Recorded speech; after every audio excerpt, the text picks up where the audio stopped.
ভোগেশ্বৰ মন্দিৰ আমাৰ অসমৰ ভিতৰতে প্ৰসিদ্ধ মন্দিৰ।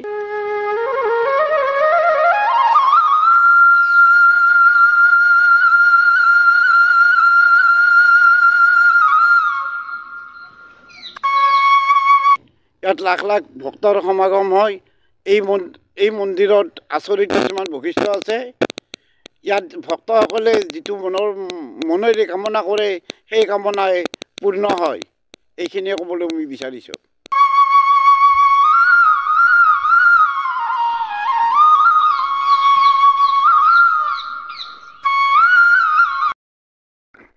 চেনেলৰ যোগেদি এইটোৱে আহ্বান কৰিবলৈ বিচাৰিছোঁ যে এইবাৰ আমাৰ পুহৰ 29 তাৰিখৰ পৰা মাঘৰ 6 তাৰিখলৈ বৰ্ণাঢ্য কাৰ্যসূচীৰে 3 বছৰীয়া জয়ন্তী উদযাপন কৰা হ'ব। সেই উদযাপনত গোটেই অসমবাসী ৰাইজকে আটাইবোৰ কাৰ্যসূচীতে অংশগ্ৰহণ কৰিবলৈ আহ্বান জনাইছোঁ।